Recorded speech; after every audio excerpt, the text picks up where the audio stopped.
എല്ലാ മാന്യ ശ്രോതാക്കൾക്കും യേശുക്രിസ്തുവിന്റെ നാമത്തിൽ വന്ദനം അറിയിക്കുകയാണ്. ഈ അനുഗ്രഹിക്കപ്പെട്ട പ്രഭാതത്തിലും നിങ്ങളുടെ കൂടെ ദൈവവചനവുമായിട്ട് കടന്നു വരുവാൻ കർത്താവ് ഒരുക്കിയ അവസരങ്ങൾക്കായി ദൈവത്തെ സ്തുതിക്കുകയും ആരാധന ചെയ്യുന്നു. ഈ അനുഗ്രഹിക്കപ്പെട്ട ഫേസ്ബുക്ക് പേജിലൂടെ കർത്താവിന്റെ വചനം അറിയിക്കുവാൻ ദൈവം ഈ കാലഘട്ടത്തിൽ അവസരം ഒരുക്കിക്കൊണ്ടിരിക്കുന്നത് ഓർത്ത് ഞാൻ ദൈവത്തെ സ്തുതിക്കുകയാണ്. വീണ്ടും ഒരു പ്രാവശ്യം കൂടെ എല്ലാവർക്കും സ്നേഹനന്ദിയും ഞാൻ അറിയിക്കുന്നു. നമ്മൾ കഴിഞ്ഞ ദിവസങ്ങളായിട്ട് നമ്മൾ ചിന്തിക്കുന്നത് ഗിരിപ്രഭാഷണം എന്ന് പറയുന്ന വിഷയവുമായി ബന്ധപ്പെട്ടാണ്. ഏത് സമയത്ത് ലൈവിൽ വന്നാലും ഞാൻ ഗിരിപ്രഭാഷണവുമായി ബന്ധപ്പെട്ടുള്ള കാര്യങ്ങളാണ് നിങ്ങളെ ഓർമ്മിപ്പിക്കുന്നത്. കഴിഞ്ഞ ദിവസം ഈവനിങ് ഞാൻ ലൈവിൽ കടന്നു വന്ന് ഗിരിപ്രഭാഷണത്തിന്റെ പാർട്ട് 1 മെസ്സേജ് പറഞ്ഞിരുന്നു.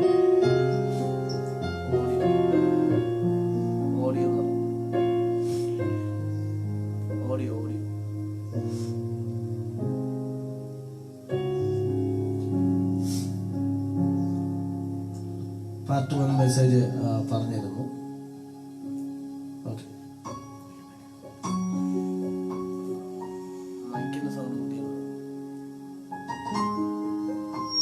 Praise Lord.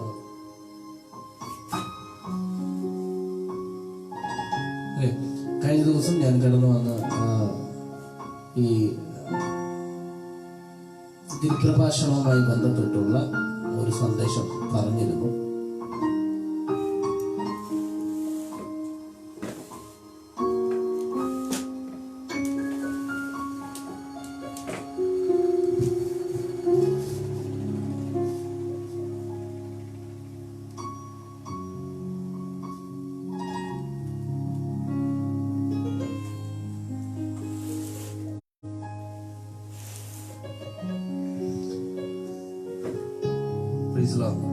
ഓക്കെ, കഴിഞ്ഞ ദിവസം ഞാൻ കടന്നു വന്ന് ഗിരിപ്രഭാഷണമായ ഒരു ആമുഖം, ഗിരിപ്രഭാഷണത്തിന്റെ ഒരു ആമുഖം പറഞ്ഞിരുന്നു. പിന്നീട് ചില തിരക്കുകൾ കാരണം ഞാൻ അതിന്റെ ബാക്കിയുള്ള ഭാഗങ്ങൾ എടുക്കാൻ സാധിച്ചില്ല.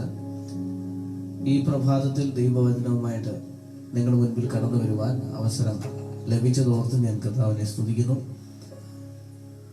ക്യാപ്ഷനിൽ കണ്ടതുപോലെ തന്നെ ഗിരിപ്രഭാഷണത്തിന്റെ പാർട്ട് 2 മെസ്സേജ് നിങ്ങളുടെ മുൻപിൽ എത്തിക്കുവാൻ ഞാൻ ആഗ്രഹിക്കുന്നു. കർത്താവ് അനുഗ്രഹിക്കട്ടെ. എങ്കിലും കഴിഞ്ഞ ആ മെസ്സേജ് കേൾക്കാത്തവർക്ക്, അല്ലെങ്കിൽ കഴിഞ്ഞ മെസ്സേജിന്റെ ഒരു ലഘുരേഖ നിങ്ങളുടെ മുൻപിൽ വയ്ക്കുവാൻ ഞാൻ ആഗ്രഹിക്കുന്നു. ഗിരിപ്രഭാഷണം എന്താണ്? ഗിരിപ്രഭാഷണം എന്താണ് യേശു കർത്താവ് ഉദ്ദേശിച്ചിരിക്കുന്നത്? ആരോടാണ് പറഞ്ഞത്? അതിനകത്തെ താക്കോൽ വാക്ക് ഏതാണ്? ഇതൊക്കെയാണ് നമ്മൾ കഴിഞ്ഞ മെസ്സേജിലൂടെ കേട്ടത്. അത് ഒരു പ്രാവശ്യം കൂടെ ഞാനൊന്ന് വേഗത്തിൽ പറയുവാൻ ഞാൻ ആഗ്രഹിക്കുന്നു. എന്താണ് ഗിരിപ്രഭാഷണം?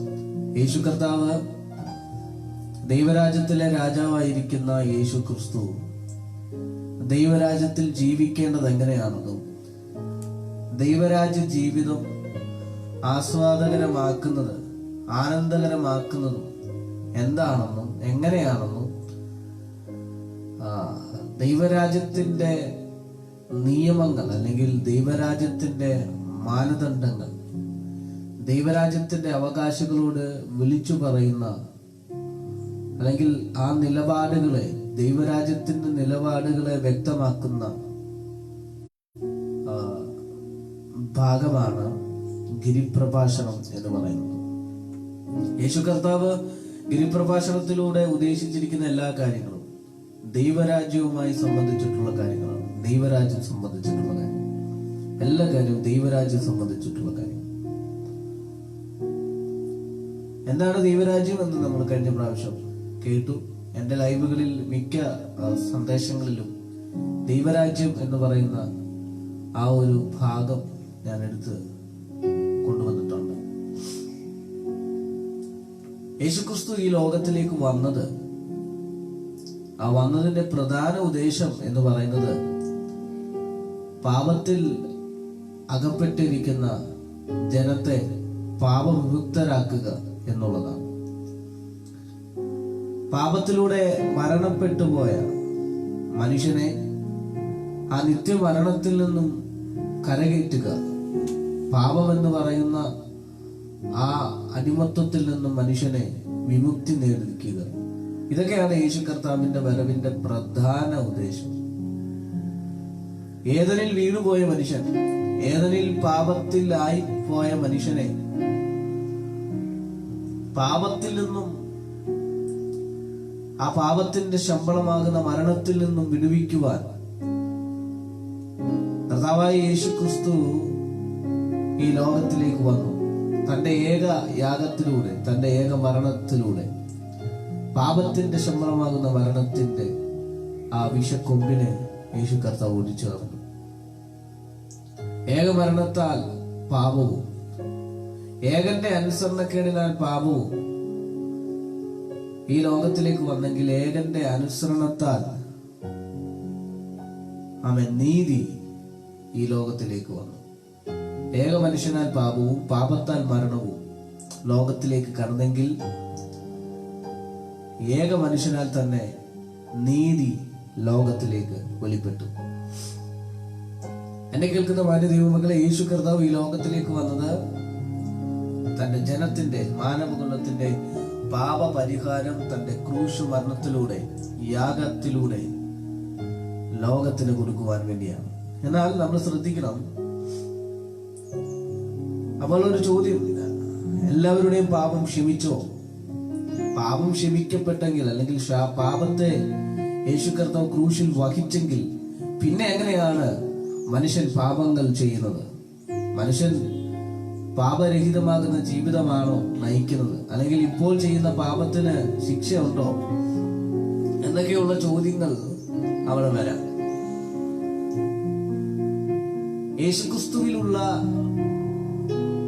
യേശുക്രിസ്തു സകല പാപങ്ങളെയും പോക്കി ശുദ്ധീകരിക്കുന്നവരാണ് യേശു കർത്താവ്. ഇന്നുവരെയുള്ള പാപത്തെ, ഇന്ന് നാം ചെയ്യുന്ന പാപങ്ങളുടെ പരിഹാരത്തെ ഓൾറെഡി യേശു കർത്താവ് ക്രൂശിൽ പേ ചെയ്തിരിക്കുന്നു. അദ്ദേഹം അതിന് വില കൊടുത്തിരിക്കുന്നു. അടുത്തത്, മനുഷ്യന്റെ കർമ്മമാർഗങ്ങളാൽ ഒരു പാപമോചനം ഇനി ആവശ്യമില്ല. ഓൾറെഡി നാം ചെയ്ത പാപത്തിന്റെ പരിമിത ഫലം യേശു കർത്താവ് ക്രൂശിൽ വഹിച്ചിരിക്കുന്നു. ഇനി നാം അതിനകത്ത് കർമ്മമാർഗങ്ങൾ വേണ്ട. ഞാൻ പറഞ്ഞു വരുന്നതിന്റെ ഉദ്ദേശം, യേശുക്രിസ്തുവിന്റെ ക്രൂശ് മരണത്തിലൂടെ മാനവകുലത്തെ തന്റെ രാജ്യത്തിലേക്കുള്ള പ്രവേശനം സാധ്യമാക്കിയിരിക്കുകയാണ്. ആര് യേശു കർത്താവിന്റെ മരണത്തിൽ വിശ്വസിക്കുന്നുവോ, യേശുക്രിസ്തുവിനെ സ്വന്തം രക്ഷിതാവായി വിശ്വസിക്കുന്നുവോ, ആ വിശ്വാസത്തിലൂടെ തനിക്ക് അവൻ പൂർണ്ണ രക്ഷ കൈവരിക്കുകയാണ്. ആ രക്ഷയിലൂടെ ആ വ്യക്തി എത്തിച്ചേരുന്നത് തന്റെ രാജ്യത്തിലേക്കാണ്, ദൈവരാജ്യത്തിലേക്കാണ്. ദൈവരാജ്യം വരുവാനുള്ളതല്ല, ദൈവരാജ്യം നമ്മളുടെ ഇടയിൽ ഉണ്ട്. ദൈവരാജ്യത്തിന്റെ പ്രത്യേകത അത് ഐഹികമല്ല, അക്ഷരികമാകുന്ന ഒരു രാജ്യമല്ല ദൈവരാജ്യം. ദൈവരാജ്യം എന്ന് പറയുന്നത് നമ്മുടെ ഇടയിൽ ഉണ്ട്. സുവിശേഷത്തിലൂടെ ഒരുവൻ യേശുക്രിസ്തുവിലുള്ള വിശ്വാസത്തിലൂടെ ആ ദൈവരാജ്യം കരസ്ഥമാക്കുവാൻ സാധിക്കും. ദൈവരാജ്യത്തിലേക്ക് പ്രവേശിക്കുവാനുള്ള ഏക വഴി മാനസാന്തരമാണ്.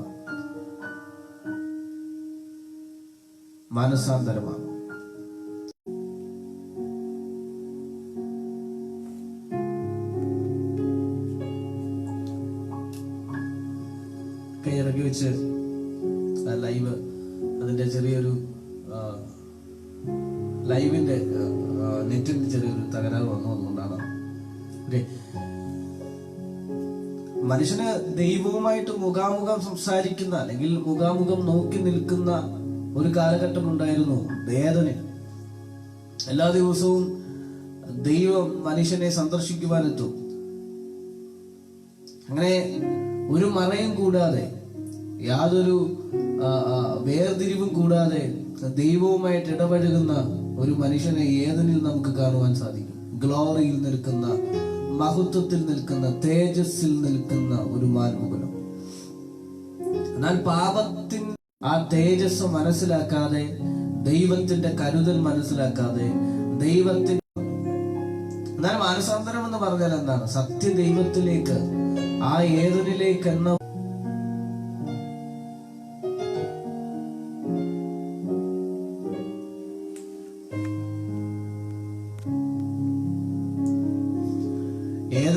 ഏതിനിലേക്ക് എന്ന പോലെ മനുഷ്യൻ ദൈവത്തിങ്കിലേക്ക് തിരിയണം. ആ ഗ്ലോറിയിലേക്ക് വീണ്ടും വരണം, തേജസ്സിലേക്ക് വീണ്ടും എത്തണം എന്നുള്ള എന്നതിന്റെ ഏറ്റവും വലിയ പ്രക്രിയയാണ് മാനസാന്തരം എന്ന് പറയുന്നത്. ദൈവത്തിലേക്ക് മുഖം തിരിക്കുക. അപ്പോൾ ആ മാനസാന്തരത്തിലൂടെ മനുഷ്യനെത്തുന്നത് ദൈവരാജ്യത്തിലേക്കാണ്. ദൈവരാജ്യം എന്നാൽ ദൈവരാജ്യം എന്ന് പറയുന്നത് വിശ്വാസത്തിലൂടെ ആസ്വദിക്കാൻ കഴിയുന്നതല്ല. ദൈവരാജ്യം എന്ന് പറയുന്നത് അനുദിന ജീവിതത്തിൽ ആ ദൈവരാജ്യത്തിൽ എങ്ങനെ ജീവിക്കണമെന്നുള്ളതും, എങ്ങനെ ആ ദൈവരാജ്യത്തിൽ നാം ആ ദൈവരാജ്യത്തെ എങ്ങനെ ആസ്വദിക്കണമെന്നുള്ളത് അതിന്റെ മാനദണ്ഡങ്ങൾ അനുസരിച്ചായിരിക്കും, നമ്മുടെ ജീവിതം അനുസരിച്ചായിരിക്കും ദൈവരാജ്യത്തെ നമുക്ക് ആസ്വദിക്കാൻ കഴിയുന്നത്. ശ്രമിച്ച് ഞാൻ ഈ പറയുന്ന കാര്യങ്ങൾ, യേശു കർത്താവ് ഗിരിപ്രഭാഷണത്തിലൂടെ പറഞ്ഞ കാര്യങ്ങൾ ശ്രമകരമായി നമ്മുടെ ജീവിതത്തിൽ കൊണ്ടുവരേണ്ട ഒരു കാര്യമല്ല. യേശുക്രിസ്തുവിലുള്ള ആശ്രയത്താലും യേശുക്രിസ്തുവിലുള്ള വിശ്വാസത്താലും പരിശുദ്ധാത്മാവ് നമ്മെ ആ വഴിയിലൂടെ നടത്തിക്കും. ശ്രമകരമാകുന്ന ഒരു ക്രിസ്തീയ ജീവിതത്തെ കുറിച്ചല്ല ഞാൻ ഈ പറയുന്നത്. പ്രവചന പുസ്തകങ്ങളിൽ നമ്മൾ വായിക്കുമ്പോൾ, ഞാൻ ആ നാളിൽ നിർമ്മലമായ ഒരു ഹൃദയം എന്റെ ജനത്തിന്റെ മേൽ വയ്ക്കും, എന്റെ ആത്മാവിനെ ഞാൻ പകരും, അവരെ ഞാൻ വിശുദ്ധീകരിക്കും, ആത്മാവ് വിശുദ്ധീകരിക്കും, നേരായ പാതയിൽ നടത്തും എന്നൊക്കെയുള്ള ചില വാക്കുകൾ പ്രവചന പുസ്തകങ്ങളിൽ കാണുവാൻ സാധിക്കും. വിശുദ്ധീകരിക്കും, എന്റെ ആത്മാവിനെ ഞാൻ പകരും, വിശുദ്ധീകരിക്കും, നേരായ പാതയിൽ നടത്തും എന്നൊക്കെയുള്ള ചില പദങ്ങൾ. പരിശുദ്ധാത്മാവ് നമ്മളിൽ വരുമ്പോൾ ആ പരിശുദ്ധാത്മാവിനെ അനുസരിച്ച്, അല്ലെങ്കിൽ പരിശുദ്ധാത്മാവിന്റെ നിയോഗത്തിൽ നാം സഞ്ചരിക്കുമ്പോൾ നമ്മെ ആത്മാവിന്റെ ഫലങ്ങൾ പുറത്തു വരും. ആത്മാവാണ് നമ്മളെ അനുദിന ജീവിതത്തിൽ വഴി നടത്തുന്നത്. ആത്മാവാണ് നമ്മളെ അനുദിന ജീവിതത്തിൽ വിശുദ്ധീകരിക്കുന്നത്. ഞാൻ ഈ പറഞ്ഞു വന്നത്, ഞാൻ ഈ പറയുന്ന കാര്യങ്ങളെല്ലാം നിങ്ങൾ മനസ്സിലാക്കണം. ഈ ദൈവരാജ്യത്തിൽ യേശു കർത്താവ് എന്തൊക്കെയാണ് പറഞ്ഞിരിക്കുന്നത്, ഗിരിപ്രഭാഷണത്തിലൂടെ പറഞ്ഞിരിക്കുന്നത്, അത് പ്രാക്ടിക്കൽ ക്രിസ്ത്യൻ ലൈഫ്, നമ്മുടെ ദൈനംദിന ക്രിസ്ത്യൻ ലൈഫില് അത് ഉണ്ടോ, അതിന്റെ അംശമുണ്ടോ എന്നത് നമ്മൾ ചിന്തിക്കേണ്ടിയിരിക്കുന്നു. അങ്ങനെ യേശു കർത്താവ് ദൈനംദിന ജീവിതത്തിൽ പാലിക്കേണ്ട ചില കാര്യങ്ങൾ നമ്മളോട് പറയുന്ന ഭാഗമാണ് ഗിരിപ്രഭാഷണം എന്ന് പറയുന്നത്. ഗിരിപ്രഭാഷണത്തിൽ ദൈവരാജ്യത്തിലുള്ളവരുടെ കുടുംബജീവിതത്തെ കുറിച്ച് പറയുന്നുണ്ട്. ഗിരിപ്രഭാഷണത്തിൽ ദൈവരാജ്യത്തിലുള്ളവരുടെ ഉപവാസത്തെ കുറിച്ച് പറയുന്നുണ്ട്. ഗിരിപ്രഭാഷണത്തിൽ ദൈവരാജ്യത്തിലുള്ളവരുടെ സകല ക്യാരക്ടറിനെയും സ്വഭാവങ്ങളെയും എല്ലാ മേഖലയിലൂടെയും യേശു കർത്താവ് കടന്നു പോകുന്ന ഭാഗമാണ് ഗിരിപ്രഭാഷണം എന്ന് പറയുന്നത്. അതുകൊണ്ട് തന്നെ ഗിരിപ്രഭാഷണം നമുക്ക് വളരെയധികം ഇമ്പോർട്ടന്റ് ആണ്. ദൈവരാജ്യം എന്നുള്ള ഭാഗമാണ് കഴിഞ്ഞ ആഴ്ചയിൽ നമ്മൾ ചിന്തിച്ചത്. അതിനുശേഷം നമ്മൾ ചിന്തിച്ചത് ദൈവരാജ്യം ആർക്ക് വേണ്ടിയുള്ളതാണ് എന്നാണ്. അത് ശിഷ്യന്മാർക്ക് വേണ്ടിയാണെന്ന് കഴിഞ്ഞ പ്രാവശ്യം ഞാൻ പറയുവാനിടയായി. ആരാണ് ശിഷ്യന്മാർ? നാം ഓരോരുത്തരും യേശു കർത്താവിന്റെ ശിഷ്യന്മാരാണ്. അവനെ പോലെയാകുവാൻ, അവന്റെ വാക്കുകൾ കേൾക്കുവാൻ, അവന്റെ ജ്ഞാനങ്ങൾ കരസ്ഥമാക്കുവാൻ, അവൻ ജീവിതം നയിച്ചതുപോലെ ഈ ലോകത്ത് ജീവിതം നയിക്കുവാൻ യേശു കർത്താവ് വിളിച്ചു വേർതിരിക്കപ്പെട്ട ശിഷ്യഗണങ്ങളാണ് നാം ഓരോരുത്തരും. ശിഷ്യത്വം എന്ന് പറയുന്നത് നമുക്ക് എല്ലാവർക്കും അറിയാം. ലൂക്കോസിന്റെ സുവിശേഷം 14-ാമത്തെ അധ്യായം, മത്തായി സുവിശേഷം 16-ാമത്തെ അധ്യായം, മർക്കോസിന്റെ സുവിശേഷം 8-ാമത്തെ അധ്യായം, യോഹന്നാന്റെ സുവിശേഷം 13-ാമത്തെ അധ്യായം, 1 യോഹന്നാൻ 3-4 അധ്യായങ്ങളിലൊക്കെ ശിഷ്യത്വത്തെ കുറിച്ച് യേശു കർത്താവ് കറക്റ്റ് പറഞ്ഞിട്ടുണ്ട്. ഞാൻ അതിന്റെ റെഫറൻസ് ഒക്കെ ഇത് കഴിയുമ്പോൾ കമന്റ് ബോക്സിൽ ഞാൻ ഇടാവുന്നതാണ്. ശിഷ്യത്വത്തെ കുറിച്ച് കൂടുതൽ പറയുവാൻ എനിക്ക് സമയമെടുക്കുന്നില്ല. കാരണം ദൈവരാജ്യം, ശിഷ്യത്വം, എങ്ങനെയൊക്കെയുള്ള വാക്യങ്ങൾ അല്ലെങ്കിൽ ഈ പദങ്ങളൊക്കെ, ഈ വിഷയങ്ങളൊക്കെ ഞാൻ ഓൾറെഡി എൻ്റെ പേജിൽ ലൈവ് ചെയ്ത് കഴിഞ്ഞിരിക്കുന്നു. വീണ്ടും ഞാൻ ആവർത്തിക്കുവാൻ ആഗ്രഹിക്കുന്നില്ല. ശ്രോതാക്കൾക്ക് ആവർത്തന വിരസത തോന്നാതിരിക്കാൻ ഞാൻ അത് വീണ്ടും ആവർത്തിക്കുന്നില്ല. ഞാൻ കഴിഞ്ഞ ആഴ്ചയിൽ അടുത്തത് ചിന്തിച്ചത് നമ്മൾ കവിയുന്ന നീതി എന്ന പറയുന്ന പദം പറയുവാനിടയായി. ഗിരിപ്രഭാഷണത്തിന്റെ കീ വേർഡ് എന്ന് പറയുന്നത് നീതി എന്ന് പറയുന്ന വേർഡാണ്. പരീക്ഷന്മാരുടെയും ശാസ്ത്രിമാരുടെയും നീതിയെ കവിയുന്നില്ല എങ്കിൽ സ്വർഗരാജ്യത്തിൽ പ്രവേശിക്കുകയില്ല. മത്തായി സുവിശേഷം 5-ാമത്തെ അധ്യായം 20-ാമത്തെ വാക്യം. ആ വാക്ക് പറഞ്ഞാണ് ഞാൻ ഗിരിപ്രഭാഷണം ആരംഭിച്ചത്. എന്നാൽ ഇന്ന് നമുക്ക് അതിന്റെ ചില ആഴങ്ങളിലേക്ക് അല്ലെങ്കിൽ ചില ഭാഗങ്ങളിലേക്ക് നമുക്ക് കടക്കാം.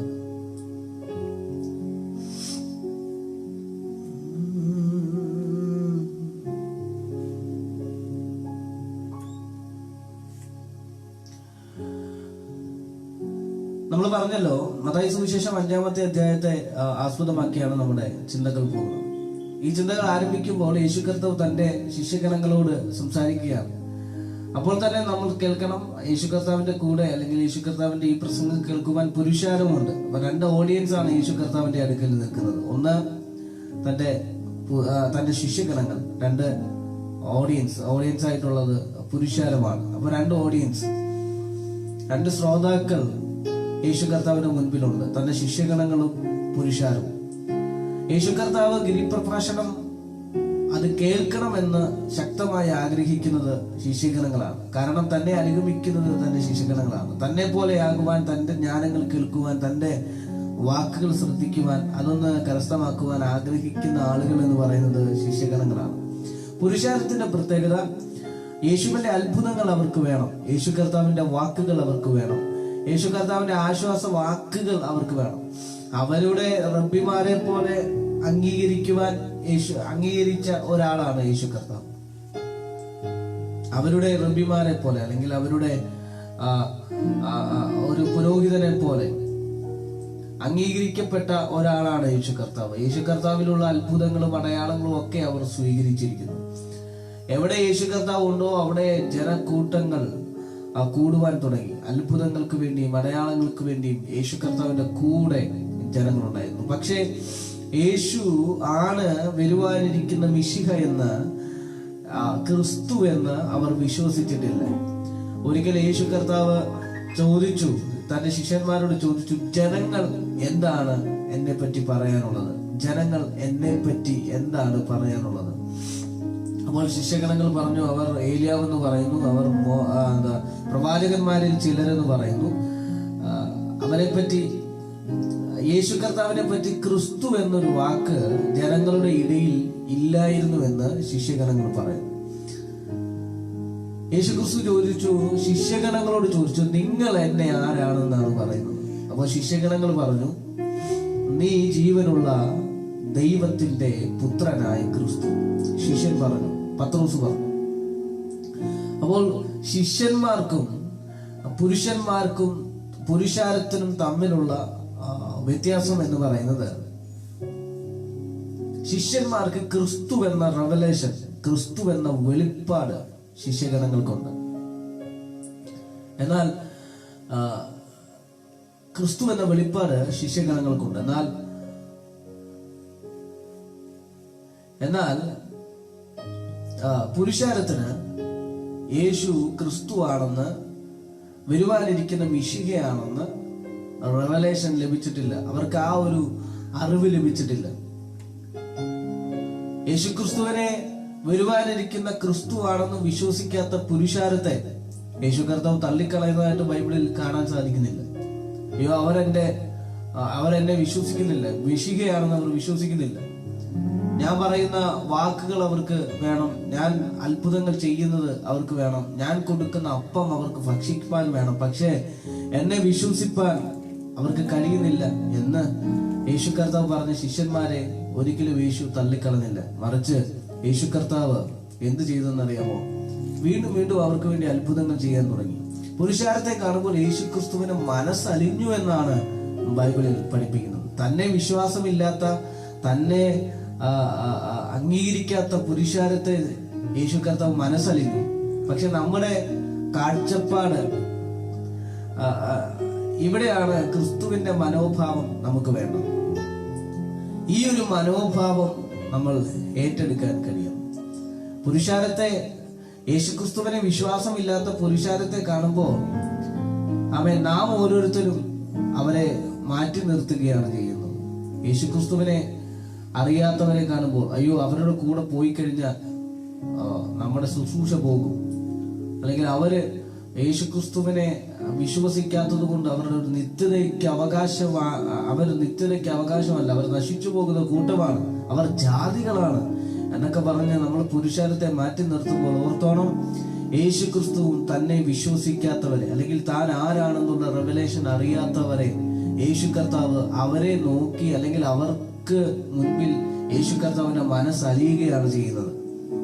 എന്നെ കേൾക്കുന്ന ശുശ്രൂഷകന്മാർ എന്നെ കേൾക്കുന്നുണ്ടെങ്കിൽ, എന്നെ കേൾക്കുന്ന വിശ്വാസികൾ എന്നെ കേൾക്കുന്നുണ്ടെങ്കിൽ, ഞാൻ ഒരു കാര്യം വ്യക്തമാക്കുന്നു: നാം ഓരോരുത്തരും അവന്റെ ശിഷ്യഗണങ്ങളാണ്.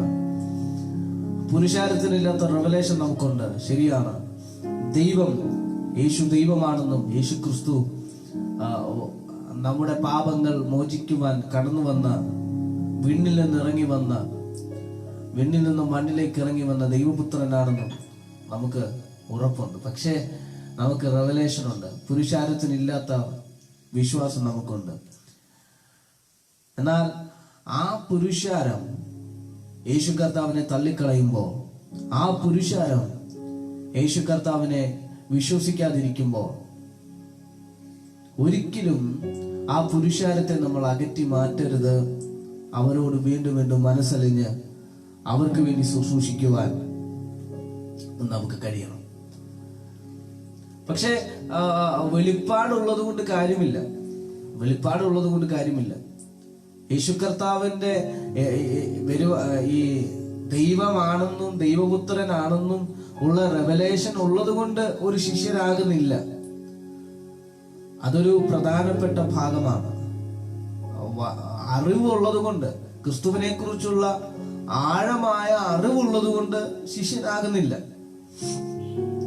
അറിവുകളെ ബേസ് ചെയ്തല്ല ശിഷ്യത്വം നിൽക്കുന്നത്. ഞാൻ ഈ ഭാഗം ഒന്ന് ഡീറ്റെയിൽ ആയിട്ട് പറഞ്ഞിട്ട് ഞാൻ നമ്മുടെ പ്രധാനപ്പെട്ട ഭാഗത്തിലേക്ക് കടക്കാം. അറിവുകളല്ല ശിഷ്യത്വത്തിന്റെ അടിസ്ഥാനം. എല്ലാവരുടെയും വിഷയമെന്ന് പറയുന്നത്, എല്ലാവരും ചിന്തിച്ചിരിക്കുന്നത് ദൈവവചനത്തിന്റെ അറിവ്, അല്ലെങ്കിൽ ക്രിസ്തുവിനെ കുറിച്ചുള്ള റിവലേഷൻ, പുതിയ വചനത്തിന്റെ ചിന്തകൾ, ഇതൊക്കെ ഉണ്ടെങ്കിൽ ഒരു ശിഷ്യനായി അല്ലെങ്കിൽ ഒരു ശുശ്രൂഷകൻ ആയി എന്നുള്ള ഒരു ഭാവം എല്ലാവർക്കും ഉണ്ട്. ദൈവവചനം, അയ്യോ നിങ്ങൾ ദൈവവചനം പഠിക്കണം, അല്ലെങ്കിൽ ദൈവവചനത്തിന്റെ ആഴങ്ങൾ ചിന്തിക്കണം. നോ, അറിവല്ല ശുശ്രൂഷയുടെ മാനദണ്ഡം. ഞാൻ ഒരിക്കലും ലൈവിലൂടെ പറയുകയല്ല ദൈവവചനം വേണ്ട, ദൈവവചനം തിരസ്കരിക്കുകയല്ല ഞാൻ ചെയ്യുന്നത്. ദൈവവചനം ആവശ്യമാണ്, ദൈവത്തിന്റെ വചനം പഠിക്കണം, ദൈവത്തിന്റെ റിവലേഷനുകൾ ആവശ്യമാണ്. പക്ഷെ ഇത് മാത്രമല്ല ശിഷ്യത്വത്തിന്റെ ബേസ്മെന്റ്, അടിസ്ഥാനം എന്ന് പറയുന്നത്. ശിഷ്യത്വത്തിന്റെ അടിസ്ഥാനം എന്ന് പറയുന്നത് തന്നെ അനുഗമിക്കുക എന്നുള്ളതാണ്. യേശുക്രിസ്തുവിനെ പോലെ, യേശുക്രിസ്തുവിനെ സ്വന്തം ഇഷ്ടങ്ങൾ, സ്വന്തം താല്പര്യങ്ങൾ വെടിഞ്ഞ് തന്നെ അനുഗമിക്കുക എന്നുള്ളതാണ് ശിഷ്യത്വത്തിന്റെ അടിസ്ഥാനം. ഞാൻ ഈ പറഞ്ഞ ഭാഗങ്ങൾ നിങ്ങൾ വായിച്ചു നോക്കണം. യേശു കർത്താവിനോട് പറയുകയാണ്, നീ ജീവനുള്ള ദൈവത്തിന്റെ പുത്രനായ ക്രിസ്തു. ആരാണ് പറഞ്ഞത്? പത്രോസാണ് പറഞ്ഞത്.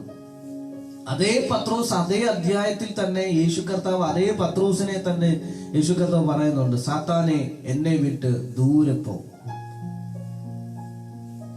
യേശു കർത്താവിന്റെ അടുക്കൽ വലിയ വെളിപ്പാട് പറഞ്ഞെങ്കിലും ആർക്കുമില്ലാത്ത, പുരുഷാരത്തിന് പോലും ഇല്ലാത്ത വെളിപ്പാട് പറഞ്ഞ പത്രോസിനെ യേശു കർത്താവ് ശാസിക്കുകയാണ് അതേ അധ്യായത്തിൽ. പത്രോസിനെ യേശു കർത്താവ് സാത്താനെ എന്ന് വിളിച്ചതല്ല, മറിച്ച് പത്രോസിന്റെ ഉള്ളിൽ കിടക്കുന്ന ഒരു ഇൻഫ്ലുവൻസ് ഉണ്ട്. യേശു കർത്താവിന്റെ റെവലേഷൻ ലഭിച്ചിട്ടും യേശു കർത്താവിന്റെ ആ ആഴമേറിയ ജ്ഞാനം ലഭിച്ചിട്ടും ആ യേശു കർത്താവിന്റെ പുറകെ അല്ലെങ്കിൽ യേശു കർത്താവിനെ അനുഗമിക്കാതിരിപ്പാൻ സ്വന്തം ഇഷ്ടങ്ങൾ തന്റെ ഉള്ളിൽ കിടക്കുന്നു. ആ യഥാർത്ഥ ശിഷ്യത്വത്തിലേക്ക് നയിക്കാതിരിക്കുവാനുള്ള ഒരു സാറ്റാനിക് ഒരു ഇൻഫ്ലുവൻസ് തന്റെ അകത്ത് കിടക്കുന്നു. ആ ഇൻഫ്ലുവൻസിനെയാണ് യേശു കർത്താവ് ശാസിച്ചത്. എന്നെ കേൾക്കുന്ന മാന്യ ദൈവമക്കളെ, നമുക്ക് ജ്ഞാനം ലഭിച്ചത് കൊണ്ട് കാര്യമല്ല, തന്നെ അനുഗമിക്കുവാൻ കഴിയണം. ജ്ഞാനങ്ങൾക്ക് വേണ്ടി പലതും ചെയ്യുമ്പോൾ, വെളിപ്പാടുകൾക്ക് വേണ്ടി, റെവലേഷനുകൾക്ക് വേണ്ടി പലതും ചെയ്യുമ്പോൾ ഓർക്കുക, യേശുക്രിസ്തുവിനെ അനുഗമിക്കുവാൻ ഇതിന്റെ ഇടയിൽ മറന്നു പോകരുത്. യേശുക്രിസ്തുവിനെ പോലെ ആകുവാൻ, യേശുക്രിസ്തുവിനെ പോലെ അനുകരിക്കുവാൻ നമുക്ക് നമ്മുടെ ഹൃദയം യേശുക്രിസ്തുവിന് വേണ്ടി സമർപ്പിക്കുക. ഗിരിപ്രഭാഷണം എന്ന് പറയുന്നത് യേശുക്രിസ്തുവിന്റെ മനസ്സാണ്, യേശുക്രിസ്തുവിന്റെ നിലപാടുകളാണ്, സ്പിരിച്വാലിറ്റിയെ കുറിച്ചുള്ള യേശു കർത്താവിന്റെ നിലപാടുകളാണ് ഗിരിപ്രഭാഷണം എന്ന് പറയുന്നത്. ഞാൻ ആ ഭാഗങ്ങളിലേക്ക് കടക്കുകയാണ്. യേശു കർത്താവ് ഗിരിപ്രഭാഷണം ആരംഭിക്കുമ്പോൾ തന്റെ ശിഷ്യഗണങ്ങളോട് പറയുകയാണ്, തന്നെ അനുഗമിക്കുന്ന തന്റെ ശിഷ്യഗണങ്ങൾ പോകേണ്ട 8 വിധത്തിലുള്ള മേഖലകളെ കുറിച്ച് യേശു കർത്താവ് ആദ്യം പറഞ്ഞു തുടങ്ങുകയാണ്. അതിന്റെ മത്തായി സുവിശേഷം 3 മുതൽ 10 വരെയുള്ള ഭാഗങ്ങൾ നമ്മൾ ശ്രദ്ധിച്ചു വായിച്ചാൽ തന്റെ ശിഷ്യഗണങ്ങൾ പോകേണ്ട 8 വിധത്തിലുള്ള മേഖലകളെ കുറിച്ച് യേശു കർത്താവ് വളരെ ശക്തമായി വിളിച്ചു പറയുകയാണ്. ആത്മാവിൽ ദരിദ്രരായവർ ഭാഗ്യവാന്മാർ, ദുഃഖിക്കുന്നവർ ഭാഗ്യവാന്മാർ, സൗമ്യതയുള്ളവർ ഭാഗ്യവാന്മാർ, നീതിക്കായി വിശക്കുന്നവർ ഭാഗ്യവാന്മാർ, കരുണയുള്ളവർ ഭാഗ്യവാന്മാർ, ഹൃദയശുദ്ധിയുള്ളവർ ഭാഗ്യവാന്മാർ. അങ്ങനെ 8 വിധത്തിലുള്ള, നീതിക്കായി വിശക്കുന്നവർ ഭാഗ്യവാന്മാർ, സമാധാനം ഉണ്ടാക്കുന്നവർ ഭാഗ്യവാന്മാർ. ഇങ്ങനെ 8 വിധത്തിലുള്ള മേഖലകളെ യേശു കർത്താവ് ആദ്യമേ വെളിപ്പെടുത്തുകയാണ്. ചിലര് പ്രസംഗിക്കുന്നത് ഞാൻ കേട്ടിട്ടുണ്ട്, ഇതെല്ലാം സെപ്പറേറ്റഡ് ആയിട്ടുള്ള 8 കൂട്ടമാണ് എന്ന് പറയുന്നതുണ്ട്. ആത്മാവിൽ ദരിദ്രരായവർ ഒരു കൂട്ടം, ദുഃഖിക്കുന്നവർ ഒരു കൂട്ടം, കരുണയുള്ളവർ ഒരു കൂട്ടം, സൗമ്യതയുള്ളവർ ഒരു കൂട്ടം. അങ്ങനെ സെപ്പറേറ്റഡ് ആയിട്ടുള്ള, സെപ്പറേറ്റ് ആണ് എന്ന് പറയുന്ന ചിലരെ ഞാൻ കേട്ടിട്ടുണ്ട്. പക്ഷെ ഞാൻ ഞാനുമായി ബന്ധപ്പെട്ട്, അല്ലെങ്കിൽ ഞാൻ എൻ്റെ പഠനമുറിയിൽ എനിക്ക് മനസ്സിലാക്കിയത്, അത് എത്രമാത്രം യാഥാർത്ഥ്യമായതാണെന്ന് എനിക്കറിയില്ല, എങ്കിലും ഞാൻ വിശ്വസിക്കുന്നു, ഒരു ശിഷ്യനായിരിക്കുന്ന ഒരു ശിഷ്യൻ പോകേണ്ടുന്ന 8 വിധത്തിലുള്ള മേഖലകളാണ് ഇവിടെ നമുക്ക് കാണുവാൻ സാധിക്കുന്നത്. ദൈവരാജ്യത്തിന്റെ പ്രവേശനത്തിലേക്ക് നമ്മൾ പ്രവേശിക്കുമ്പോൾ, ഒരുവൻ രക്ഷിക്കപ്പെടുമ്പോൾ, ആ രക്ഷിക്കപ്പെടുന്നതിലൂടെ നമ്മൾ പോകേണ്ടുന്ന 8 വിധത്തിലുള്ള മേഖലകളെയാണ് യേശു കർത്താവ് ആദ്യം വെളിപ്പെടുത്തുന്നത്. ഒരുവൻ ദൈവരാജ്യത്തിലേക്ക് പ്രവേശിക്കുമ്പോൾ, ഒരുവൻ മാനസാന്തരപ്പെട്ട് യേശു ക്രിസ്തുവിലേക്ക് തിരിയുമ്പോൾ അവനിൽ ഉണ്ടാകുന്നത്, യേശു കർത്താവ് അതിന്റെ മൂന്നാമത്തെ വാക്യത്തിൽ പറഞ്ഞിരിക്കുന്നത് പോലെ ആത്മാവിലുള്ള ദാരിദ്ര്യമാണ്. ആത്മാവിൽ ദരിദ്രരായവർ ഭാഗ്യവാന്മാർ. എന്താണ് ആത്മാവിലുള്ള ദാരിദ്ര്യം? ഒരിക്കലും ഇതൊരു ഫിസിക്കലായിട്ടുള്ള ദാരിദ്ര്യത്തെ കുറിച്ചല്ല പറയുന്നത്. ഫിനാൻഷ്യൽ, നമ്മുടെ ദാരിദ്ര്യം എന്ന് പറയുന്നത് പൈസയൊന്നും ഇല്ലാതെ കഴിക്കുവാൻ ഒരു നേരത്തെ ആഹാരമില്ലാത്ത വ്യക്തികളെയാണ് നമ്മൾ ദരിദ്രർ എന്ന് പറയുന്നത്. എന്നാൽ ഇവിടെ പറഞ്ഞിരിക്കുന്നത് ഒരു സാമ്പത്തികമായിട്ടുള്ള മേഖലകളെ കുറിച്ചല്ല യേശു കർത്താവ് പറയുന്നത്. മറിച്ച് യേശു കർത്താവ് ഇത് പറയുന്നത് എന്താണെന്ന് അറിയാമോ? ഫിസിക്കലായിട്ടുള്ള ഒന്നുമല്ല, ഇത് സ്പിരിച്വലി ദൈവവുമായിട്ട് കണക്ട് ചെയ്ത് ദൈവവുമായിട്ടുള്ള ബന്ധത്തിൽ ആത്മാവിൽ നമ്മൾ ദരിദ്രരാകണം. ആത്മാവിൽ ദരിദ്രരായവർ ഭാഗ്യവാന്മാർ. ദൈവരാജ്യം അവർക്കുള്ളത്. അപ്പൊ ദൈവരാജ്യത്തിന്റെ അവകാശത്തിന്റെ ആദ്യത്തെ മേഖല, ആദ്യത്തിന്റെ പടി ആത്മാവിലുള്ള ദാരിദ്ര്യമാണ്. എന്താണ് ആത്മാവിലുള്ള ദാരിദ്ര്യം? എന്താണ് ആത്മാവിലുള്ള ദാരിദ്ര്യം? എന്റെ കഴിവ് കൊണ്ടോ, എന്റെ ബലം കൊണ്ടോ, എന്റെ സൗന്ദര്യം കൊണ്ടോ,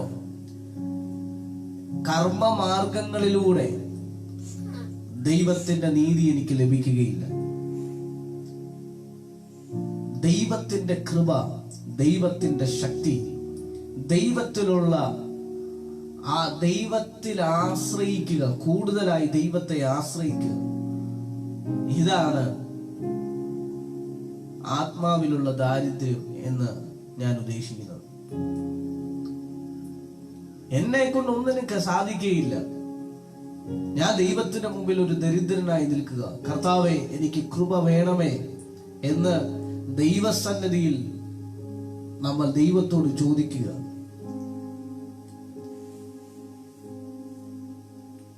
അങ്ങനെയുള്ളവരുടെ പ്രത്യേകത, അവരാണ് ദൈവരാജ്യത്തിന്റെ അവകാശികൾ. സ്വന്തം മിടുക്കുകൊണ്ടും സ്വന്തം തടിമിടുക്കുകൊണ്ടും ദൈവത്തെ പ്രസാദിപ്പിക്കുവാൻ നോക്കരുത്. സ്വയം തിരിച്ച സ്വന്തം ഇഷ്ടങ്ങളെയും സ്വന്തം താല്പര്യങ്ങളെയും സ്വന്തം കഴിവുകളെയും ഇല്ലാതാക്കി കളഞ്ഞ ഒരു വ്യക്തിക്ക് മാത്രമേ ദൈവരാജ്യം കരസ്ഥമാക്കുവാൻ സാധിക്കൂ. ഞാൻ എന്ന ഭാവം ഇവിടെ നിന്നും എടുത്ത് മാറ്റണം. ഞാൻ അവിടെ പോയി, ഞാൻ അത് ചെയ്തു, ഞാൻ പ്രവചിച്ചു, ഞാൻ ഭൂതങ്ങളെ പുറത്താക്കി, ഞാൻ കഴിഞ്ഞ ദിവസങ്ങൾ കർത്താവ് എന്നെ പഠിപ്പിച്ച ഏറ്റവും വലിയ ഭാഗമാണ് ആത്മാവിൽ ദരിദ്രരാകുക. എന്റെ സ്വന്തം മിടുക്കുകൊണ്ടോ, എന്റെ തടിമിടുക്കുകൊണ്ടോ, എന്റെ താല്പര്യം കൊണ്ടോ ഒരു വിശുദ്ധ ജീവിതം നയിക്കുവാൻ, അല്ലെങ്കിൽ ഒരു ക്രിസ്ത്യൻ ജീവിതം നയിക്കുവാൻ, ദൈവരാജ്യത്തിന്റെ ജീവിതം ആസ്വാദകരമാക്കുവാൻ നമുക്ക് സാധിക്കുകയില്ല. മറിച്ച് ആത്മാവിലുള്ള ദാരിദ്ര്യം നമുക്കുണ്ടാകട്ടെ. സ്വന്തം മിടുക്കുകൊണ്ടോ, സ്വന്തം സൗന്ദര്യം കൊണ്ടോ, സ്വന്തമായിട്ടുള്ള യാതൊരു കാര്യമല്ല യേശു കർത്താവിൽ, അല്ലെങ്കിൽ യേശു കർത്താവിന്റെ മുമ്പിൽ ഒരു ദരിദ്രനായി നിൽപ്പാൻ നമുക്ക് കഴിയണം.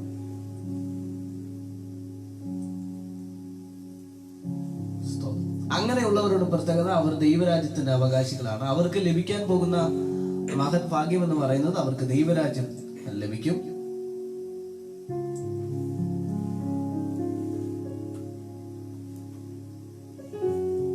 അവർക്ക് ദൈവരാജ്യം ലഭിക്കും. ദൈവരാജ്യം ലഭിക്കും എന്ന് മാത്രമല്ല,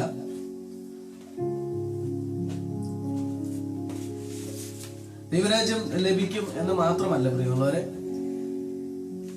അവരെത്തി നിൽക്കുന്ന അടുത്തൊരു മേഖലയുണ്ട്. ആത്മാവിലുള്ള ദാരിദ്ര്യത്തിലൂടെ അവർക്ക് ദൈവരാജ്യം കരസ്ഥമാക്കും. അങ്ങനെ ആ കരസ്ഥമാക്കുന്നതിലൂടെ അവർ പോകുന്ന അടുത്തൊരു മേഖല എന്ന് പറയുന്നത് അതീവ ദുഃഖിക്കുന്ന അവസ്ഥ.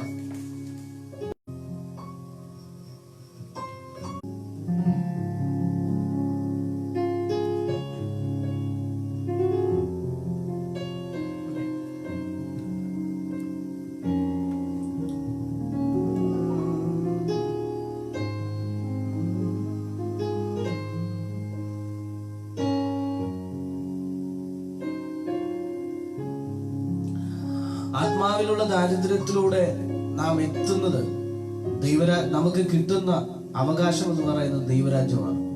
അതിനുശേഷം ദൈവരാജ്യം നമുക്ക് അവകാശമാക്കുവാൻ സാധിക്കും. അതിനുശേഷം നമ്മൾ എത്തുന്നത് ദുഃഖിക്കുന്ന ഒരവസ്ഥ. നമ്മുടെ ദുഃഖം എന്ന് പറയുന്നത് നമ്മുടെ രോഗം ഓർത്ത്, നമ്മുടെ സാഹചര്യങ്ങളാണ് നമ്മുടെ ദുഃഖം. നമ്മൾ ഉദ്ദേശിക്കുന്ന ദുഃഖം എന്ന് പറയുന്നത് സാഹചര്യങ്ങളാണ്. ക്രിസ്ത്യ ജീവിതം എന്ന് പറയുന്നത് സാഹചര്യങ്ങളുടെ ദുഃഖമല്ല നമ്മൾ അനുഭവിക്കുന്നത്. ഇന്ന് ഏറ്റവും വലിയ പ്രധാന വിഷയം എന്ന് പറയുന്നത് സാഹചര്യത്തെയാണ് എല്ലാവരും ഫോക്കസ് ചെയ്യുന്നത്. സാഹചര്യം, അയ്യോ ഇന്ന പ്രശ്നങ്ങൾ ഞങ്ങൾക്കുണ്ട്, അതുകൊണ്ട് തന്നെ ക്രിസ്ത്യ ജീവിതം ഞങ്ങൾക്ക് ആസ്വദിക്കുവാൻ സാധിക്കുന്നില്ല. സാഹചര്യങ്ങളെ നോക്കി ക്രിസ്ത്യ ജീവിതം നയിക്കുന്ന ഒരു കൂട്ടത്തിലേക്ക്, അല്ലെങ്കിൽ അങ്ങനെ ഒരു കാലഘട്ടത്തിലേക്ക് നമ്മൾ പോയിക്കൊണ്ടിരിക്കുന്നു. സാഹചര്യം എല്ലാം പ്രതികൂലമാണെങ്കിലും സാഹചര്യത്തിന് മീതെ ആ ദൈവത്തിന്റെ പ്രവർത്തനമുണ്ട് എന്ന് വിശ്വസിക്കുന്ന ദൈവമക്കളായി നാം ഓരോരുത്തരും മാറണം. സാഹചര്യങ്ങളുടെ സമ്മർദ്ദം മൂലം നമ്മുടെ ഹൃദയത്തിൽ ഉണ്ടാകുന്ന ദുഃഖങ്ങളെ കുറിച്ചല്ല യേശു കർത്താവ് ഇവിടെ ഉദ്ദേശിച്ചിരിക്കുന്നത്. സാഹചര്യങ്ങൾ എന്തുമായിക്കൊള്ളട്ടെ പ്രിയമുള്ളവരെ, സാഹചര്യങ്ങൾ നമ്മളെ സ്വാധീനിക്കാൻ പാടില്ല. യേശു കർത്താവിലുള്ള ആ പൂർണ്ണമായ വിശ്വാസം സാഹചര്യം മൂലം നമ്മൾ നഷ്ടപ്പെടുത്തി കളയുവാൻ സാധിക്കരുത്. ശക്തമായി ദൈവവചനം സംസാരിക്കുന്നവരാണ്, ശക്തമായി പ്രാർത്ഥിക്കുന്നവരാണ്. പക്ഷെ ചെറിയ എന്തെങ്കിലും ഒരു സാഹചര്യം വന്നാൽ, ചെറിയ എന്തെങ്കിലും ഒരു വിഷയം വന്നാൽ വിശ്വാസത്തെ കളയുന്ന, അല്ലെങ്കിൽ ആ യേശുവിനെ ഓർക്കാത്ത ഒരു കൂട്ടരാവരുത്. എന്റെ കൂടെ ഒരു ബ്രദർ ഉണ്ടായിരുന്നു, വർഷങ്ങളായി എന്റെ കൂടെ നിന്ന ഒരു ബ്രദർ. ശക്തമായി കർത്താവ് ഉപയോഗിക്കുന്ന ഒരു ദൈവത്തിന്റെ ദാസനാണ്. ഇന്നും അവന്റെ പേരിലുള്ള ദൈവിക വിളിയോ നിയോഗമോ ശുശ്രൂഷയോ നഷ്ടപ്പെട്ടിട്ടില്ല. ഇപ്പോഴും കർത്താവിന്റെ വേലയിലായിരിക്കും. അദ്ദേഹത്തിന്റെ പ്രധാന വിഷയം സാഹചര്യത്തെ ഫോക്കസ് ചെയ്താണ് താൻ ജീവിക്കുന്നത്. കയ്യില് ഭയങ്കരമാകുന്ന ഫിനാൻഷ്യലി ഭയങ്കരമാകുന്ന ടൈറ്റ് അനുഭവിച്ചു. കർത്താവിന്റെ വേല കളഞ്ഞ് അദ്ദേഹം പോകുവാനിടയായി. ജോലി ചെയ്തുകൊണ്ട് കർത്താവിന്റെ വേല ചെയ്യുന്നതിൽ ബൈബിൾ തെറ്റു പറയുന്നില്ല. നോ, പൗലോസ് കൂടാരപ്പണി ചെയ്തുകൊണ്ടാണ് കർത്താവിന്റെ എഫെസോസിൽ ജോലി ചെയ്തത്. അങ്ങനെ പല സ്ഥലത്തും റോമയിൽ താൻ പോയപ്പോഴും താൻ അവിടെ ജോലി ചെയ്തുകൊണ്ടാണ് കർത്താവിന്റെ വേല ചെയ്തതെന്ന് ബൈബിൾ പഠിപ്പിക്കുന്നു. അത് ചരിത്രവും അങ്ങനെ തന്നെയാണ് പഠിപ്പിക്കുന്നത്. പൗലോസിനെ കുറിച്ചുള്ള ക്രിസ്തുവിന്റെ ധീര പോരാളി എന്ന് പറയുന്ന ഒരു പുസ്തകം ഞാൻ വായിച്ചപ്പോൾ അതിനകത്തും എഴുതിയിരിക്കുന്നത് പല സ്ഥലങ്ങളിലും താൻ യാത്ര ചെയ്ത പല സ്ഥലങ്ങളിലും 1-2 വർഷങ്ങൾ അവിടെ ജോലി ചെയ്താണ് താൻ ശുശ്രൂഷ ചെയ്തതെന്ന് പൗലോസിനെ കുറിച്ച് രേഖപ്പെടുത്തിയിരിക്കുക. അപ്പൊ ജോലി ചെയ്തുകൊണ്ട് ശുശ്രൂഷ ചെയ്യുക എന്ന് പറയുന്നത് തെറ്റൊന്നുമല്ല. പക്ഷെ ഞാൻ ഇവിടെ ഉദ്ദേശിക്കുന്നത് യേശു കർത്താവിനെ കൊണ്ട് ഒന്നും സാധിക്കുകയില്ല, സുവിശേഷ വേല കൊണ്ട് മാത്രം പറ്റത്തില്ല എന്ന് പറഞ്ഞ് നമ്മുടെ കഴിവും വേണം എന്ന് പറഞ്ഞ് ജോലി ചെയ്യുന്നവരെ കുറിച്ചാണ് ഞാൻ പറയുന്നത്. എന്നെ കേൾക്കുന്ന ദൈവമക്കളെ ഞാനൊരു കാര്യം പറയാം. കർത്താവിന് പോറ്റുവാൻ സാധിക്കും. യാതൊരു സോഴ്സും ഇല്ലാതെ, യാതൊരു ഉറവിടങ്ങളും കാണാതെ കർത്താവിന് വേണ്ടി വേലയ്ക്ക് വേണ്ടി ഇറങ്ങിയ എത്രയെത്ര ഭക്തന്മാർ മൺമറഞ്ഞു പോയ കാലത്തിലാണ് നാം ജീവിക്കുന്നത്. അതേ വേദിയിലല്ലേ നാം ജീവിക്കുന്നത്. വചനമെടുത്ത് കീരിത്ത് തോട്ടിൽ വെള്ളം വറ്റിയാലും കാക്കയുടെ വരവ് നിന്നാലും സാരാഫത്ത് ഒരുക്കും എന്നൊക്കെ നമുക്ക് പ്രസംഗിക്കാൻ പറ്റും. പക്ഷെ അത് ജീവിതത്തിലൂടെ കാണിച്ചു തന്ന എത്ര ഭക്തന്മാർ നമ്മുടെ മുൻപിലുണ്ട്. കഴിഞ്ഞ ദിവസം ഞാൻ ടിവിയിൽ, ഫേസ്ബുക്കിലാണെന്ന് തോന്നുന്നു, ഒരു വീഡിയോ കണ്ടു. ഒരു ടെലിഫിലിമാണ്. സാധു കൊച്ചുകുഞ്ഞ് ഉപദേശി എന്ന് പറയുന്ന ഒരു ദേവദാസന്റെ ഒരു ജീവിത ആവിഷ്കാരമാണ്, ഒരു അനുഭവമാണ് അവരത് അഭിനയിച്ചത്. അദ്ദേഹം വഴിയിലൂടെ അദ്ദേഹത്തിന്റെ സ്ഥലത്തൂടെ, ഗ്രാമത്തിലൂടെ യാത്ര ചെയ്തപ്പോൾ ഗ്രാമത്തിലെ കുറച്ച് ചെറുപ്പക്കാർ അദ്ദേഹത്തെ പരിഹസിക്കുന്നു. ഉപദേശി എന്താണ്, ഉപദേശിക്ക് നല്ല വരുമാനമാണെന്ന് തോന്നുന്നല്ലോ, എവിടെ പോയാലും ഫുഡ് കിട്ടുമല്ലേ, ഒരു കാര്യം ചെയ്യും, ഞങ്ങള് വീട്ടിലേക്ക് വരാം, ഞങ്ങക്ക് കഴിക്കാൻ കുറച്ച് എന്തെങ്കിലും കഴിക്കാൻ നല്ലതുപോലെ തരണം എന്ന് ആ കളിയാക്കി പരിഹസിച്ച് ഉപദേശിയോട് ചോദിച്ചു. ഉപദേശി പറഞ്ഞു, തീർച്ചയായിട്ടും വാ, എന്റെ വീട്ടിലേക്ക് വരാൻ പറഞ്ഞു. വീട്ടിൽ ചെന്ന് ഉപദേശി ഭാര്യയെ വിളിച്ചിട്ട് പറഞ്ഞു, ഇവർക്ക് ഭക്ഷിപ്പാൻ ഭക്ഷിപ്പാൻ കൊടുക്ക്. ഭാര്യ പറഞ്ഞു, അടുപ്പത്ത് വെള്ളം മാത്രമേ ചൂടാക്കിയിട്ടുള്ളൂ, ഇടാൻ അരിയില്ല, ഒന്നുമില്ല ഇവിടെ. ഭാര്യ വളരെ വിഷമത്തോട് പറയാനാണ്. ഇത് കേട്ട് ചെറുപ്പക്കാർക്ക് വളരെ വിഷമം വന്നു. കാരണം വീട്ടില്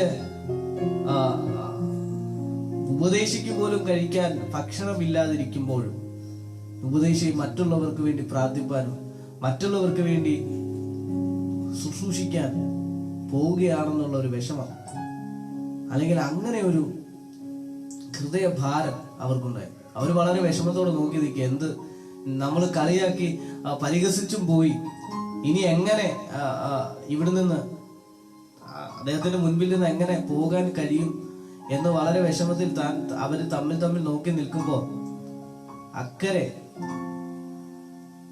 തന്റെ വീടിന് മുൻപിലൂടെ ഒരു പുഴയാണ് ഒഴുകുന്നത്. ആ പുഴയിലൂടെ ഒരു മുസ്ലിം സഹോദരൻ വള്ളത്തിലൂടെ വന്നിട്ട് ഉപദേശിയുടെ വീടല്ലയോണം ചോദിച്ചു. കാര്യം തിരക്കിയപ്പോൾ അക്കരയിൽ നിന്നുള്ള ഒരു മുതലാളി, ആ മുതലാളി ഉപദേശിക്ക് വേണ്ട എല്ലാ സാധനങ്ങളും വള്ളത്തിനകത്ത് കയറ്റി വീട്ടിലേക്ക് അയച്ചിരിക്കുക.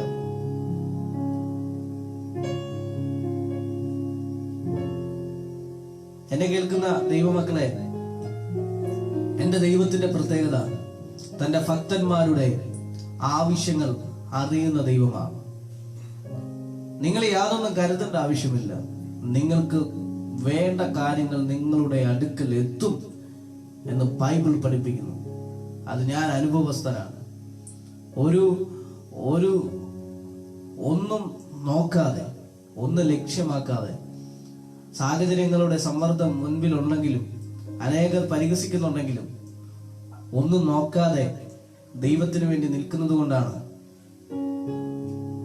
കർത്താവ് അനേക സ്ഥലങ്ങളിൽ മാനിക്കുന്നത്, അനേകരുടെ കൈകൾ തുറക്കുന്നത്, അനേകരുടെ മനസ്സിനോട് ദൈവാത്മാവ് ഇടപെടുന്നത്. ഞാനൊരു കാര്യം പറയാം. ക്രിസ്ത്യ ജീവിതം, ദൈവത്തിന്റെ ശുശ്രൂഷ എന്ന് പറയുന്നത് വിശ്വാസത്തിൽ തുടരുക. അപ്പോൾ സാഹചര്യത്തിലൂടെ നമുക്കുണ്ടാകുന്ന ദുഃഖത്തെ കുറിച്ചല്ല ഇവിടെ പറയുന്നത്. കടം കൊടുക്കണം, പ്രശ്നങ്ങൾ, ഇതൊന്നുമല്ല യേശു കർത്താവ് ദുഃഖം എന്ന് ഉദ്ദേശിക്കുന്നത്. ആത്മാവിലുള്ള ദാരിദ്ര്യത്തിലൂടെ നാം എത്തുന്നത് അതീവ ദുഃഖത്തിലേക്ക് എത്തും. ദുഃഖം എന്ന് പറയുന്നത്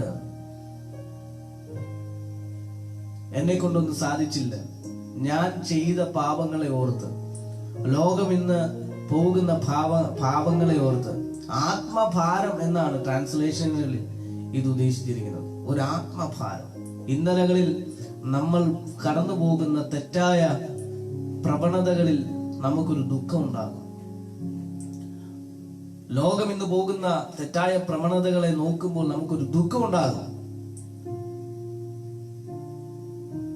അയൽക്കാരനെ ഓർത്തൊരു ദുഃഖം, നശിച്ചു പോകുന്ന തലമുറയെ നോക്കുമ്പോൾ ഒരാത്മഭാരം, ശുശ്രൂഷകന്മാർക്ക് ഇന്നില്ലാത്ത ഒരു കാര്യമാണ് ആത്മഭാരം എന്ന് പറയുന്നത്. ദൈവരാജ്യത്തിൽ എത്തുന്നവർക്ക് അവരുടെ ഹൃദയത്തിൽ ഒരു ആത്മഭാരം ഉണ്ടാകും. വിലാപങ്ങളുടെ പുസ്തകമൊക്കെ വായിക്കുമ്പോൾ നമുക്കുണ്ടാകുന്ന അതേ അനുഭവമാണ്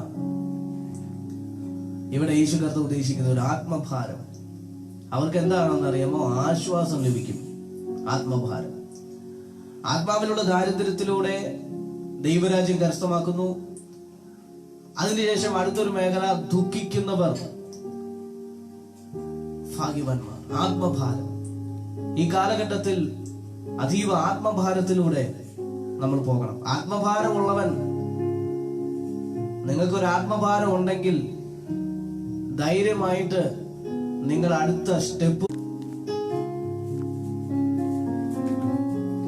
നിങ്ങൾക്ക് ആത്മഭാരം ഉണ്ടെങ്കിൽ ഓർത്തണം,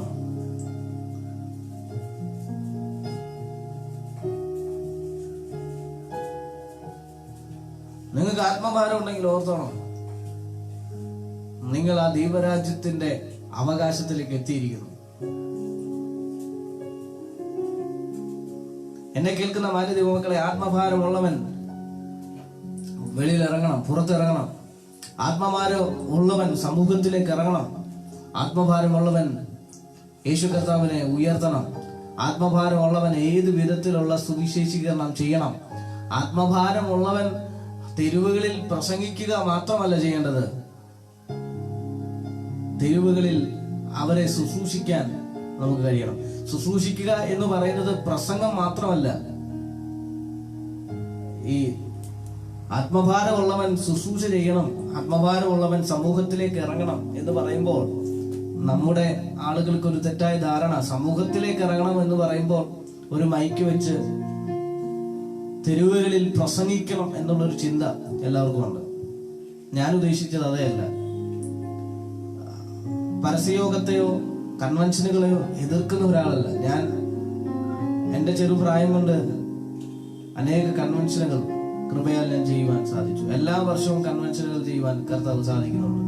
ഈ 2020 ദൈവത്തിന്റെ കൃപയാൽ ഒരു കൺവെൻഷൻ ചെയ്യുവാൻ സാധിച്ചു. എല്ലാ ഞായറാഴ്ചകളിലും പരസ്യയോഗമായി വിവിധ ഇടങ്ങളിൽ കടന്നു പോകുവാൻ ദൈവം സഹായിച്ചു. ഇത് ലോക്ക്ഡൌണിന് മുൻപേ ഞങ്ങള് പരസ്യയോഗങ്ങൾക്ക് എല്ലാ ആഴ്ചയിലും പോകുവാനിടയിൽ. ഇടയ്ക്ക് പരസ്യയോഗങ്ങളൊന്ന് നിർത്തി വെച്ചിരുന്നെങ്കിലും വീണ്ടും ആരംഭിക്കുവാൻ കർത്താവ് ഭാഗ്യമൊരുക്കി.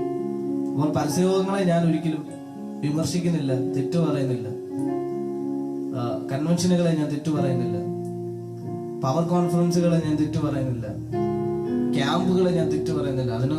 അതെല്ലാം നല്ലതാണ്. അതെല്ലാം അതിൻ്റെതാകുന്ന പ്രാധാന്യത അർഹിക്കുന്നുണ്ട്. അതിൻ്റെതാകുന്ന പ്രാധാന്യത ഞാൻ കൊടുക്കുന്നുണ്ട്. എൻ്റെ മിനിസ്ട്രികളിൽ, എൻ്റെ ടീമിന്റെ പ്രവർത്തനങ്ങളിലൊക്കെ ഞാൻ ഇതുപോലെയുള്ള കാര്യങ്ങൾ, ഉപവാസ പ്രാർത്ഥനകളൊക്കെ വെക്കാറുണ്ട്. അപ്പോൾ ശുശ്രൂഷ എന്ന് പറയുന്നത്, സമൂഹത്തിൽ ഇറങ്ങി ശുശ്രൂഷ ചെയ്യുക എന്ന് പറയുന്നത് ഇത് മാത്രം ആണ് എന്ന് നമ്മൾ ഉദ്ദേശിക്കരുത്. മറിച്ച് അവർക്ക് വേണ്ട ആതുര സേവനങ്ങൾ സമൂഹത്തിൽ ഇറങ്ങി നമ്മൾ ചെയ്യണം. ഭക്ഷണമില്ലാതെ എത്ര ആളുകൾ സമൂഹത്തിൽ ഒറ്റപ്പെട്ട് കിടക്കുന്നുണ്ടെന്ന് അറിയാമോ? നമ്മൾ എല്ലാ ദിവസവും നല്ല നല്ല ഭക്ഷണങ്ങൾ നൽകി കഴിച്ച് വയറ് നിറയ്ക്കുമ്പോൾ എത്ര ആളുകൾ സമൂഹത്തിൽ ഭക്ഷണമില്ലാതെ വലയുന്നുണ്ട് എന്ന് നിങ്ങൾക്കറിയാമോ?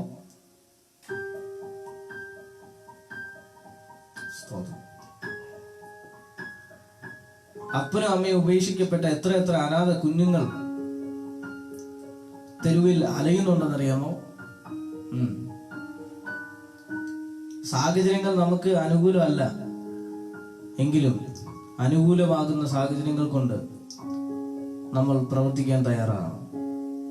യേശു കർത്താവിന് മുമ്പിൽ വന്ന ആ ബാലന്റെ കയ്യില് 5 അപ്പവും 2 മീനും ഉണ്ടായിരുന്നു.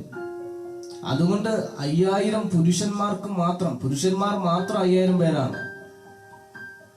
5000 പേർക്ക് അതുകൊണ്ട് ഒരിക്കലും പോഷിപ്പിക്കുവാൻ സാധിക്കില്ല. 5 അപ്പവും 2 മീനും കൊണ്ട് 5000 പേർക്ക് ഒരിക്കലും പോഷിപ്പിക്കാൻ പറ്റുന്നില്ല. 5 കീറി മുറിച്ചാൽ പോലും പറ്റില്ല. എന്ത് ചെയ്യണമെന്നറിയാമോ? ശിഷ്യന്മാരുടെ കയ്യിൽ കൊടുക്കാതെ അത് യേശുവിന്റെ കയ്യിൽ കൊടുക്കണം. ശിഷ്യന്മാരുടെ കയ്യിൽ കൊടുത്താൽ ചിലപ്പോൾ അത് ശിഷ്യന്മാർ തന്നെ ഭക്ഷിക്കാൻ ചാൻസ് ഉണ്ട്. ശിഷ്യന്മാർക്കല്ല ആ 5 അപ്പവും 2 മീനും കൊടുക്കേണ്ടത്, മറിച്ച് യേശുവിന്റെ കൈകളിൽ കൊടുത്താൽ ആ ചെറിയ സോഴ്സിനെ, രോഗികൾക്ക് സൗഖ്യമായി നിങ്ങൾ മാറണം, പീഡിതർക്ക് സ്വതന്ത്രമായി നിങ്ങൾ മാറണം. യേശു കർത്താവ് അതാണ് ചെയ്തത്. നന്മ ചെയ്തുകൊണ്ട് അവൻ സഞ്ചരിച്ചു. തന്റെ ശിഷ്യന്മാർക്ക് അങ്ങനെ കഴിയണം. നശിച്ചു പോകുന്നവരെ ഓർത്ത് നിങ്ങൾക്കൊരു ദുഃഖം ഉണ്ടാകണം. ബാക്കിയുള്ള ഭാഗങ്ങൾ അടുത്ത ലൈവുകളിൽ ഞാൻ നിങ്ങളോട് സംസാരിക്കാം. നമ്മൾ ഇന്ന് ചിന്തിച്ചത് ആത്മാവിലുള്ള ദാരിദ്ര്യവും നമ്മുടെ മനസ്സിലുണ്ടാകുന്ന ആത്മഭാരത്തെ കുറിച്ചാണ് ഞാൻ ഇന്ന് നിങ്ങളോട് സംസാരിച്ചത്. ദൈവരാജ്യത്തിലുള്ളവർക്ക് ഇങ്ങനെ ആത്മഭാരം ഉണ്ടാകണം. ദൈവരാജ്യത്തിലുള്ളവർക്ക് ആത്മാവിലുള്ള ദാരിദ്ര്യം ഉണ്ടാകണം. ഈ വചനങ്ങളാൽ ദൈവം നിങ്ങളെ അനുഗ്രഹിക്കട്ടെ. ഞാൻ നിങ്ങൾക്ക് വേണ്ടി ഒരു വാക്ക് പ്രാർത്ഥിപ്പാൻ ഞാൻ ആഗ്രഹിക്കാം. സ്വർഗ്ഗപിതാവേ, ഞങ്ങൾ ഒരുമിച്ച് പ്രാർത്ഥിക്കുന്നു. ലൈവിൽ എന്നെ കണ്ടുകൊണ്ടിരുന്ന, ഇപ്പോൾ കാണുന്ന, ഇനി കാണാൻ പോകുന്ന തന്റെ ജനത്തെ യേശുവിന്റെ നാമത്തിൽ ഞങ്ങൾ വഹിച്ചു പ്രാർത്ഥിക്കുന്നു. അസാധാരണമായ അത്ഭുതങ്ങളും അസാധാരണമായ വീര്യപ്രവർത്തികൾക്കും അവർക്ക് വേണ്ടി ചെയ്യണമെന്ന് പ്രാർത്ഥിക്കുന്നു. യേശുക്രിസ്തുവിലുള്ള ശിഷ്യത്വത്തിലേക്ക് പരിശുദ്ധാത്മാവിനെ നയിക്കണമെന്ന് പ്രാർത്ഥിക്കുന്നു. ഇതുവരെ കണ്ടിട്ടില്ലാത്ത ആഴമേറിയ ദൈവിക കരങ്ങൾ, കൃപകൾ അവർക്ക് വേണ്ടി പരിശുദ്ധാത്മാവ് ചെയ്യട്ടെ എന്ന് ഞങ്ങൾ ഒരുമിച്ച് പ്രാർത്ഥിക്കുകയാണ്. ദൈവം വലിയ കാര്യങ്ങൾ ചെയ്തതിനായി സ്തോത്രം. പ്രാർത്ഥന കേട്ട വൻ കൃപകൾ യേശുവിൻ നാമത്തിൽ തന്നെ. ആമേൻ. ഇതുവരെ എന്റെ ശബ്ദം കേട്ടുകൊണ്ടിരുന്ന എല്ലാ മാന്യ ശ്രോതാക്കൾക്കും എന്റെ നന്ദി അറിയിക്കുന്നു. ഏകദേശം ഇപ്പോ 6 പേരോളം എന്നെ കാണുന്നുണ്ട്. എല്ലാവർക്കും വന്ദനം അറിയിക്കുന്നു. Prakash Peter pastor, praise the Lord, അദ്ദേഹം കമന്റ് ചെയ്തിട്ടുണ്ട്. ബെൻസി സജി എന്ന് പറയുന്ന ദേവദാസി എന്റെ ലൈവുകൾ സ്ഥിരം കാണുന്നതാണ്. ആ ദേവദാസിയോടും ഒരു നന്ദി അറിയിക്കുന്നു. കണ്ട എല്ലാവരോടും നന്ദി അറിയിക്കുന്നു. God bless you. അടുത്ത ലൈവിൽ നമുക്ക് ജോയിൻ ചെയ്യാം.